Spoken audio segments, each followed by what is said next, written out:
प्रिय छात्रों, पिछले वीडियो में आपने वृत्तों से संबंधित क्षेत्रफल के बारे में हमने बताया था कि किन किन आकृतियों का क्षेत्रफल हमें ज्ञात करना है वृत्त से संबंधित। तो हमने सबसे पहले वृत्त की एक डिफिनीशन दिया था और फिर वृत्त का क्षेत्रफल क्या होता है, वृत्त की परिधि क्या होती है, वृत्त का व्यास क्या होता है, इन सब चीज़ों के बारे में हमने अध्ययन किया था। फिर हमने ये भी बताया था कि यदि कोई दो वृत्त एक दूसरे को अंतः स्पर्श करते हैं तो उनके केंद्रों के बीच की दूरी कितनी होती है। यदि यह वृत्त बाह्यतः स्पर्श करते हैं तो उनके केंद्रों के बीच की दूरी कितनी होती है, इसका हमने अध्ययन पिछले वीडियो में कर चुके हैं। अब हमें यह जानना है कि अगर कोई वृत्त मान लीजिए दिया हो जिसकी त्रिज्या r दी गई हो, तो इस वृत्त के द्वारा एक चक्कर चलने में कितनी दूरी तय की जाती है, ये हमें आज जानना है। कि अगर कोई वृत्त जिसकी त्रिज्या r दी गई हो तो उस वृत्त के द्वारा पूरा एक चक्कर चलने में, एक चक्कर घूमने में कितनी दूरी तय की जाती है।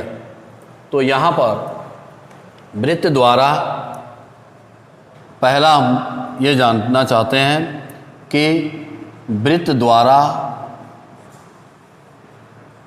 एक चक्कर चलने में, एक चक्कर घूमने में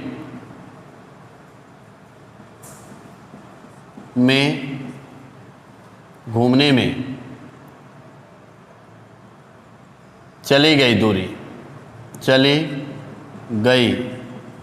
दूरी बराबर क्या होगा भाई।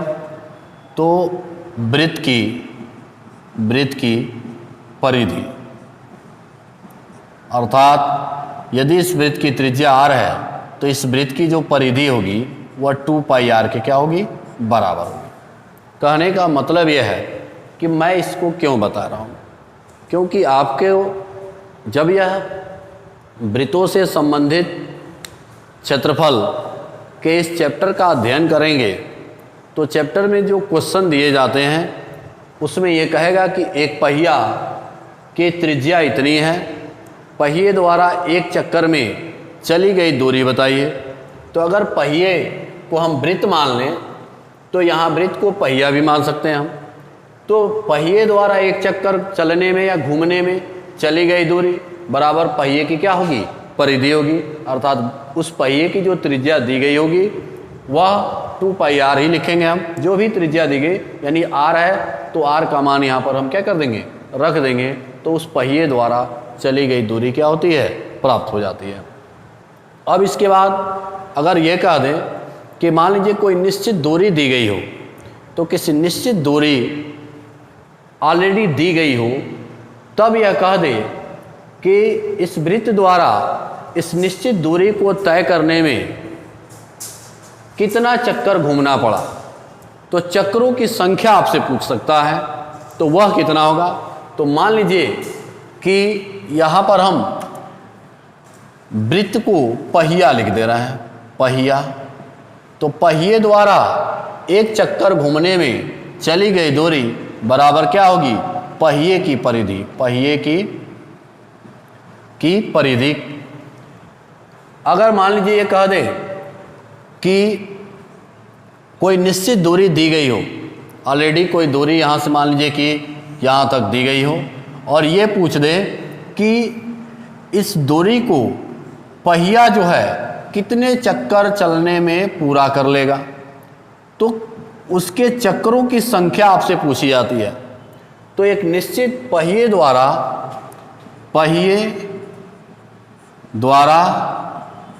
एक निश्चित दूरी तय करने में चक्करों की संख्या बराबर क्या होगा? तो आप लिख सकते हैं पहिए द्वारा चली गई दूरी बराबर होगा पहिए द्वारा चली गई दूरी बटा पहिए की परिधि। ये दोनों जो फार्मूले हमने बताया है ये बहुत ही इंपॉर्टेंट है इस चैप्टर से संबंधित क्वेश्चनों को सॉल्व करने के लिए। मेरे कहने का अर्थ यह है कि अगर बात की जाए कि कोई पहिया है, वह पहिया एक चक्कर अगर घूमता है तो कितनी दूरी तय करेगा, तो उस पहिए की जो परिधि होगी उस परिधि के माप के बराबर दूरी तय करता है। फिर अगर मान लीजिए कि कह दिया जाए कि एक निश्चित दूरी को तय करने में पहिए द्वारा चक्रों की संख्या बता दीजिए, तो ऑलरेडी एक निश्चित दूरी आपको दी जाएगी कि यहाँ से यहाँ तक की दूरी इतनी मीटर है या इतनी सेंटीमीटर है, और एक पहिया है जिसकी त्रिज्या इतनी है, तो इस पहिए द्वारा इतनी दूरी तय करने में कितना चक्कर चलना पड़ेगा पहिए को। तो यहाँ पर पहिए को अगर निश्चित दूरी दी गई होगी तो पहिए के चक्रों की संख्या ज्ञात करने के लिए पहिए द्वारा चली गई दूरी मतलब पहिया जितना दूरी दिया रहेगा वह दूरी यहाँ लिख देंगे, अब बटा पहिए की क्या कर देंगे, परिधि कर देंगे, तो चक्रों की संख्या क्या हो जाएगी, ज्ञात हो जाएगी। अब इसके बाद हमें वृत्तों से संबंधित क्षेत्रफल में जो दूसरा टॉपिक्स है वह है त्रिज्यखंड और वृत्तखंड का क्षेत्रफल। यहाँ पर हमें पढ़ना है त्रिज्यखंड और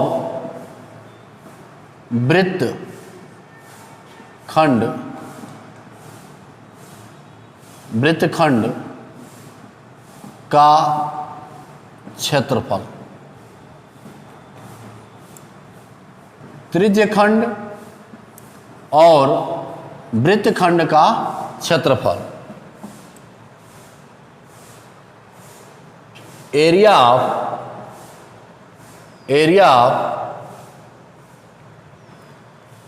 sector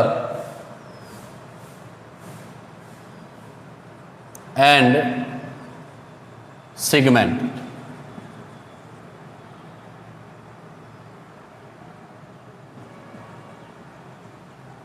area of sector and segment.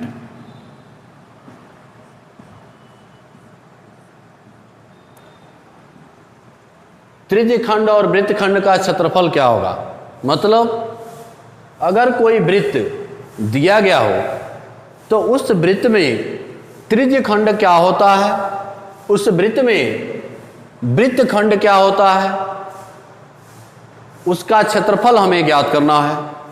तो सबसे पहले हम यहां पर एक वृत्त बनाते हैं।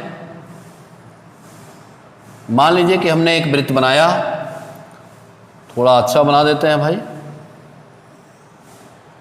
इस तरह का एक हमने वृत्त लिया, सर्किल। ये जो सर्किल है वृत्त, इसका मान लिया हमने केंद्र O है और इसकी त्रिज्या कुछ ना कुछ तो दी ही गई होगी।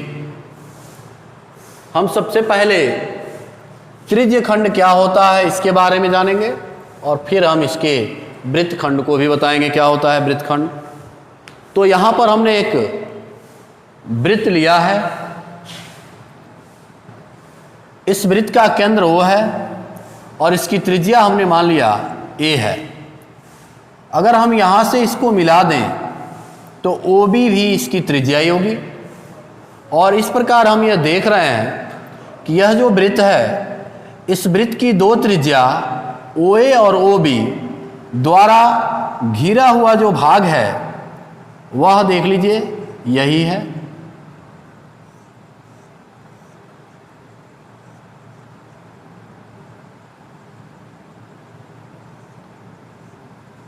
ये जो भाग दिख रहा है जिसको हम लाइनिंग कर रहे हैं, यह इस वृत्त के दो त्रिज्याओं ओ ए और ओ बी तथा इसके संगत चाप, देख लीजिए संगत चाप ए पी बी कर दे रहा है, ए पी बी के बीच जो घिरा हुआ यह भाग है, इस भाग को ही हम इस वृत्त का एक त्रिज्य खंड कहते हैं। त्रिज्य खंड, त्रिज्य खंड का क्षेत्रफल कहते हैं। तो ये जो क्षेत्रफल है वह इस वृत्त का ही एक हिस्सा है और यह जो हिस्सा है वह इस वृत्त के दो त्रिज्याओं ओ ए तथा ओ बी और इसके संगत चाप ए पी बी के बीच घिरा हुआ है। तो इसकी एक परिभाषा भी यहाँ पर मिल गई कि वृत्तीय, अगर हम इसकी परिभाषा दें तो यह कह सकते हैं कि वृत्तीय क्षेत्र का वह भाग, यानी वृत्तीय क्षेत्र का वह भाग जो दो त्रिज्याओं तथा उसके संगत चाप के बीच घिरा हो, उसे हम उस वृत्त का एक त्रिज्य खंड कहते हैं। यानी किसी वृत्त का वह भाग, या आप कह सकते किसी वृत्त का वह क्षेत्रफल जो उसके दो त्रिज्याओं तथा उसके संगत चाप के बीच घिरा हो, उसे हम क्या कहते हैं? उस वृत्त का एक त्रिज्य खंड कहते हैं। क्योंकि यह जो त्रिज्य खंड है वह लघु चाप के बीच घिरा है, इसलिए इस त्रिज्य खंड को हम लघु त्रिज्य खंड भी कहते हैं। लघु त्रिज्य खंड कहते हैं। इस वृत्त को हम लघु त्रिज्य खंड कहते हैं। यहां पर अगर देखा जाए तो यह भी हिस्सा देखिए एक संगत चाप, मान लीजिए कि हम इसकी बात करें, अगर ये हिस्सा यहाँ से ये जो हिस्सा है ओ ए क्यू बी ओ, तो ये जो हिस्सा ऐसे दिख रहा है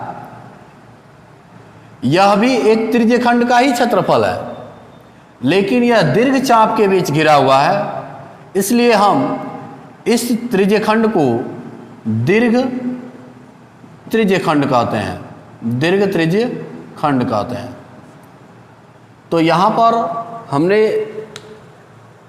इस चीज को बताया कि त्रिज्य खंड किसे कहते हैं। तो वृत्तीय क्षेत्र का या किसी वृत्त का वह क्षेत्र या किसी वृत्त का वह क्षेत्रफल जो उसके दो त्रिज्याओं तथा संगत चाप के बीच घिरा हो, उसे हम क्या कहते हैं? त्रिज्य खंड कहते हैं। और ये जो त्रिज्य खंड है वह चूंकि लघु चाप के बीच घिरा हुआ है, इसलिए यह लघु त्रिज्य खंड है। और ये भी एक त्रिज्य खंड है। देखिए यह एक संगत चाप है और यह दो त्रिज्याओं के बीच ही घिरा हुआ भाग है, इसलिए यह दीर्घ त्रिज्य खंड कहलाएगा। अब बात करें हम इस दीर्घ त्रिज्य खंड के क्षेत्रफल की गणना कैसे की जाती है। यहाँ पर हम वृत्तखंड को बाद में बताएंगे। यहाँ पर त्रिज्य खंड की परिभाषा और त्रिज्य खंड का क्षेत्रफल क्या होता है ये पहले यहाँ कंफर्म कर लें, फिर हम वृत्तखंड किसे कहते हैं, या अभी मैं यहाँ पर बता भी देता हूँ कि वृत्तखंड किसे कहेंगे। तो मान लीजिए एक हमने वृत्त बना दिया, यह वृत्त का केंद्र है। तो अगर हम इस वृत्त के कोई एक जीवा ले लेते हैं, मान लीजिए यह ए बी वृत्त की एक जीवा हमने लिया, यह वृत्त की एक जीवा है। तो वृत्तीय क्षेत्र का वह भाग जो उसके एक जीवा तथा एक संगत चाप के बीच घिरा हो उसे हम क्या कहते हैं? वृत्तखंड कहते हैं। ये जो हिस्सा है वह क्या है? वृत्तखंड है। यहां पर हम ये जो कलर कर दे रहे हैं वह एक वृत्तखंड है, वृत्तखंड कहलाता है। यानी वृत्तीय क्षेत्र का वह भाग जो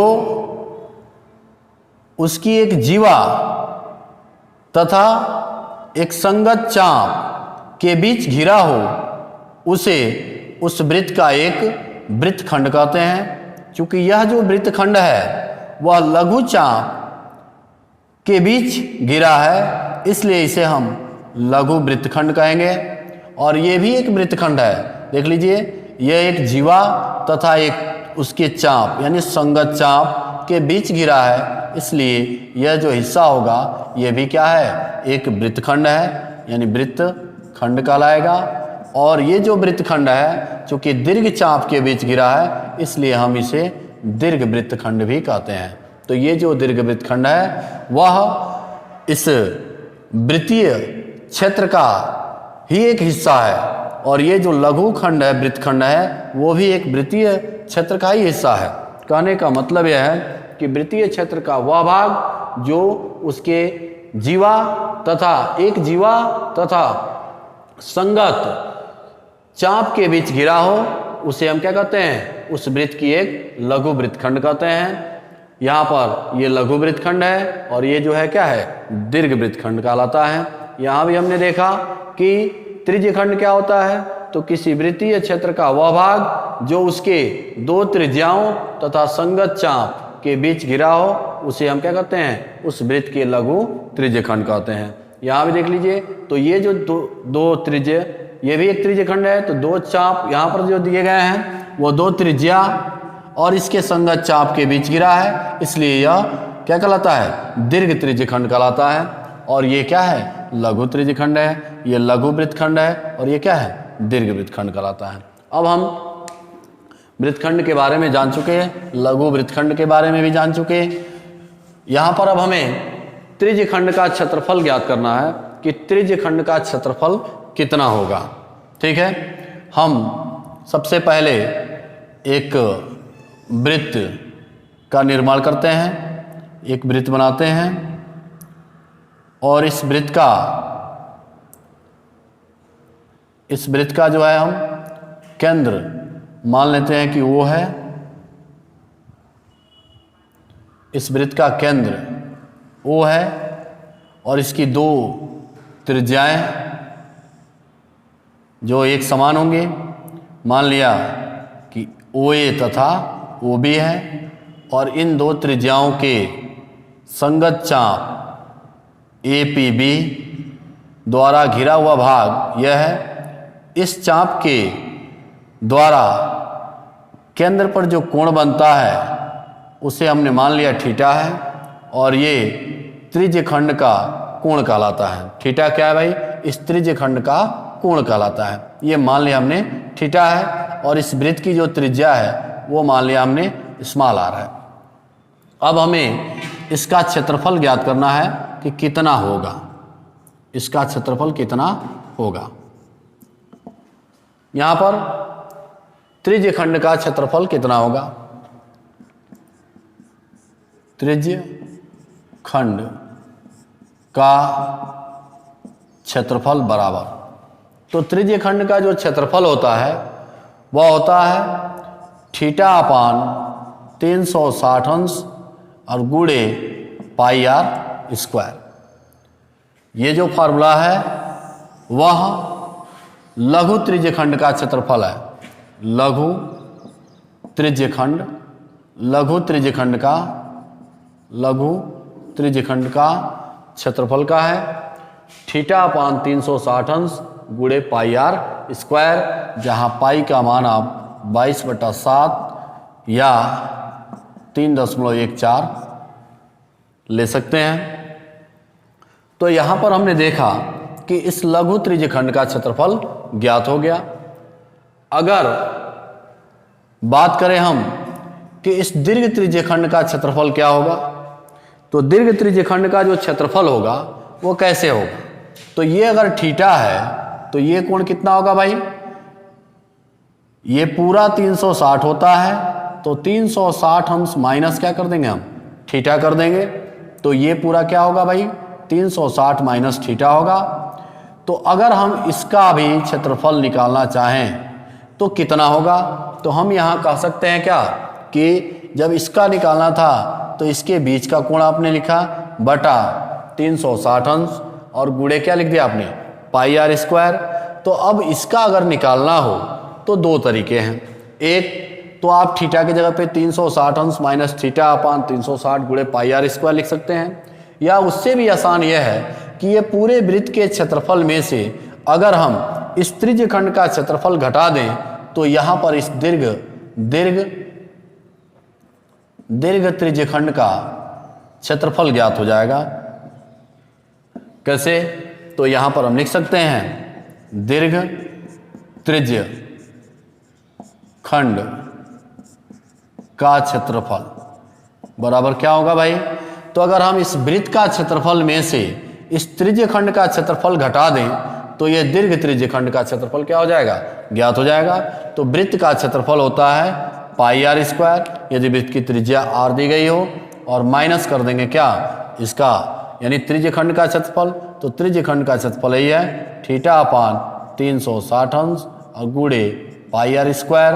तो यहाँ से पाई आर स्क्वायर को अगर हम कॉमन लेते हैं तो 1 माइनस थीटा अपान 360 अंश, या हम इसको लिख सकते हैं 1 माइनस थीटा अपान 360 अंश और गुणे पाई आर स्क्वायर।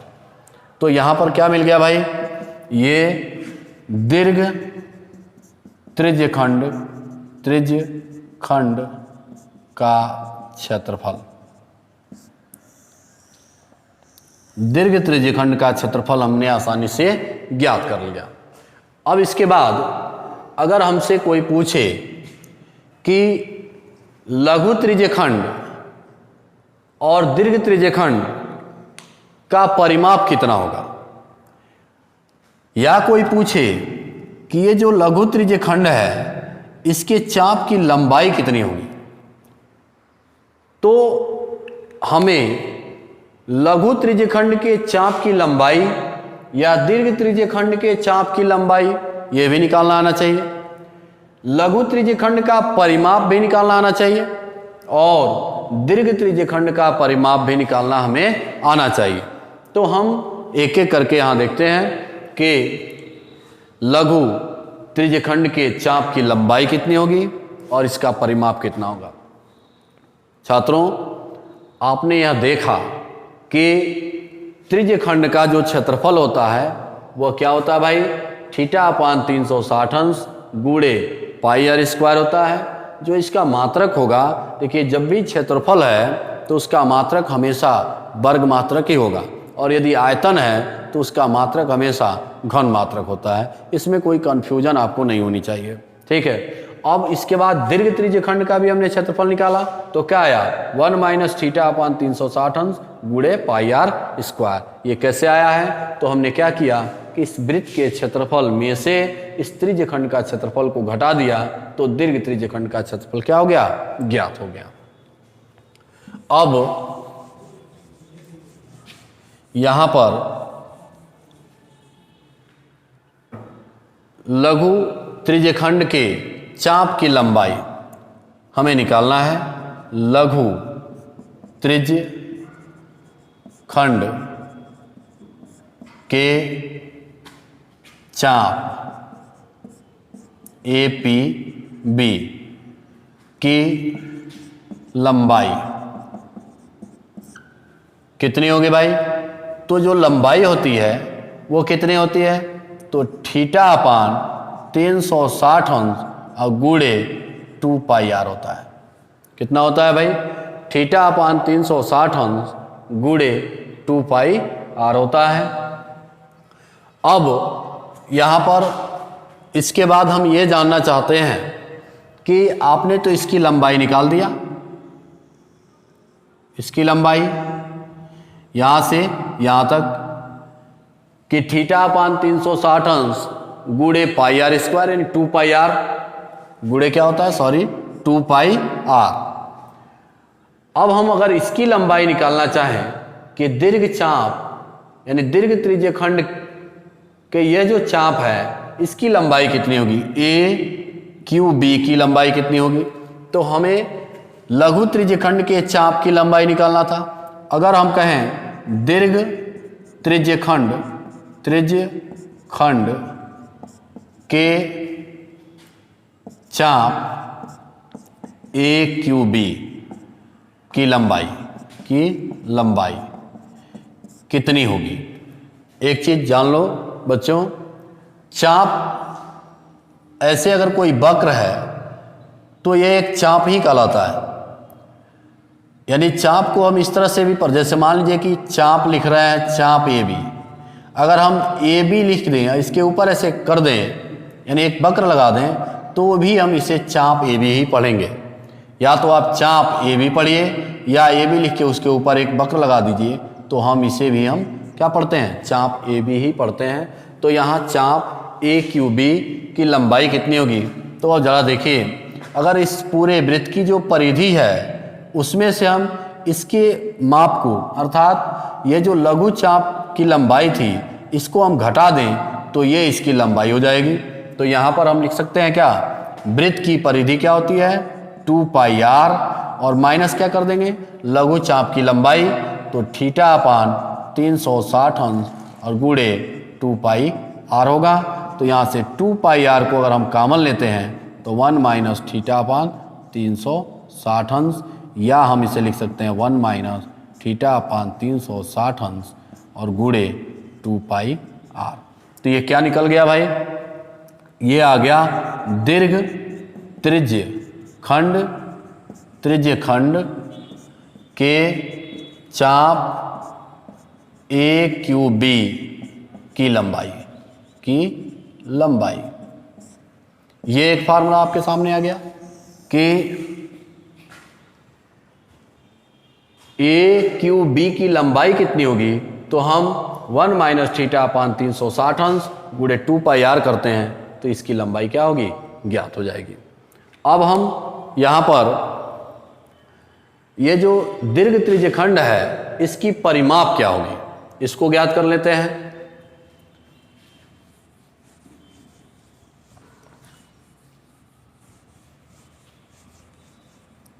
यहाँ पर दीर्घ त्रिज्य खंड का परिमाप, सॉरी पहले हम लघु त्रिज्य खंड का लिखते हैं। लघु त्रिज्य खंड का परिमाप, लघु त्रिज्य खंड का परिमाप क्या होगा, तो परिमाप आप जानते हैं कि जिसका भी परिमाप की बात की जाए तो परिधन माप अर्थात परितः माप यानी उसको पूरी माप को हम जो है परिमाप कहते हैं। तो अगर परिमाप इसकी निकालनी हो तो कैसे निकालेंगे, हम यहाँ से पहले यहाँ चलेंगे और ये लंबाई मापेंगे, फिर ये मापेंगे, फिर ये मापेंगे, तब यह जाके इस त्रिज्य खंड का परिमाप होगा। तो पहले तो ये लंबाई होगी, तो क्या होगी भाई, ये अभी आपने देखा कि इसकी लंबाई क्या आई थी कि θ/360 और गुणे 2 पाई आर आया था। अब प्लस क्या कर देंगे हम, आर और धन आर कर देंगे अर्थात 2r, तो ये हो जाएगा। यानी 2r को यदि हम कॉमन लेते हैं, 2r को कॉमन लेते हैं तो ये मिल जाएगा θ × π/360 और प्लस क्या होगा 1, या हम इसे लिख सकते हैं कि 1 प्लस θ × π/360 और गुणे 2r। तो ये हो गया लघु त्रिज्य खंड का परिमाप। यहाँ पर देखा आपने कि लघु त्रिज्य खंड का जो परिमाप हमने निकाला वो क्या आया, इस लघु त्रिज्यखंड की लंबाई प्लस त्रिज्या ये है, यानी एक बार ये भी त्रिज्या है, तो r धन r क्या होगा 2r होगा। तो यहाँ पर यह आपको ज्ञात हो गया कि लघु त्रिज्यखंड का जो परिमाप होता है वो किसके बराबर होता है भाई, तो 1 प्लस थीटा इंटू पाई बटा 360 अंश और गुणे 2r होता है, यानी ये इसका परिमाप हो गया। अगर हम बात करें जब यह इसका परिमाप हो गया तो हम इसका भी परिमाप आसानी से निकाल सकते हैं। इसमें भी क्या होगा भाई, ये इसकी लंबाई आप निकालना जानते ही हैं और उसमें r धन r को क्या कर देंगे, जोड़ देंगे, तो ये हो जाएगा क्या, यानी दीर्घ त्रिज्यखंड का परिमाप। तो दीर्घ त्रिज्यखंड की लंबाई जो है आप निकाल ही चुके हैं, यहाँ पर उसका परिमाप भी आपने क्या कर दिया, ज्ञात कर लिया। कहने का मतलब है कि अगर आप इसका परिमाप निकाल चुके हैं तो इसका परिमाप भी आप निकाल सकते हैं। कैसे निकालेंगे, तो ये इसकी लंबाई है, इसकी लंबाई आपने देखा अभी कितना आया था भाई कि थीटा, यानी क्या किए थे हम कि इस वृत्त की परिधि में से हमने इसकी परिधि को घटा दिया था, तो इसकी परिधि कितनी है, यानी इस पूरे वृत्त की परिधि है पाई आर स्क्वायर, यही ना था 2 पाई आर है। तो 2 पाई आर में से क्या किया हमने, ये इसकी लंबाई को क्या कर दिया था, घटा दिया था, तो कितना आया था भाई, यानी 2 पाई आर माइनस क्या किया था हमने, जो है इसकी लंबाई माइनस कर दिया था थीटा अपान 360 अंश गुणे 2 पाई आर। तो यहाँ पे 2 पाई आर को कॉमन लिया था तो 1 माइनस थीटा अपान 360 अंश आया था। ये किसकी लंबाई है भाई, ये यहाँ से यहाँ तक की लंबाई है, दीर्घ चाप की लंबाई ये है, दीर्घ चाप ए क्यू बी की लंबाई हो गई। अब इसमें r धन r केवल जोड़ देना है, तो जब जोड़ देंगे तो यहाँ निकल जाएगा कि दीर्घ त्रिज्यखंड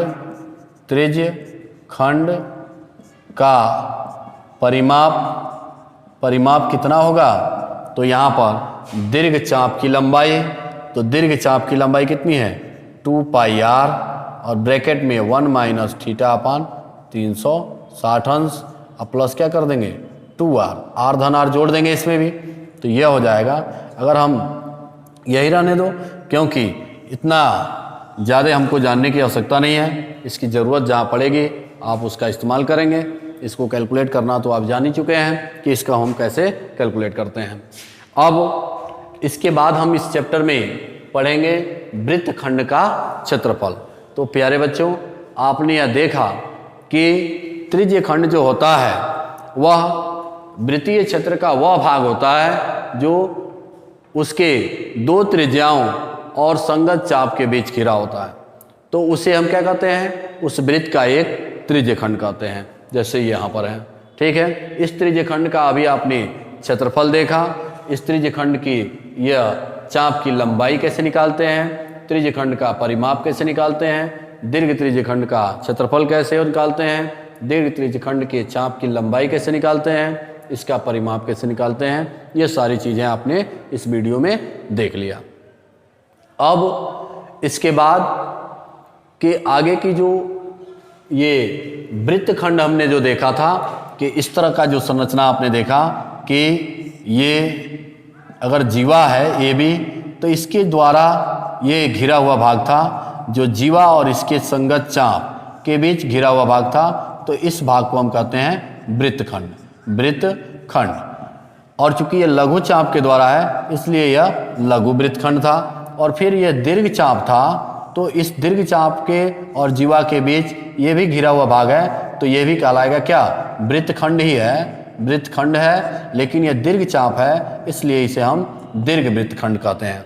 हम दीर्घ वृत्त का भी क्षेत्रफल कैसे निकालेंगे, क्षेत्रफल क्या होगा, इसके बारे में पढ़ेंगे यानी अगले वीडियो में।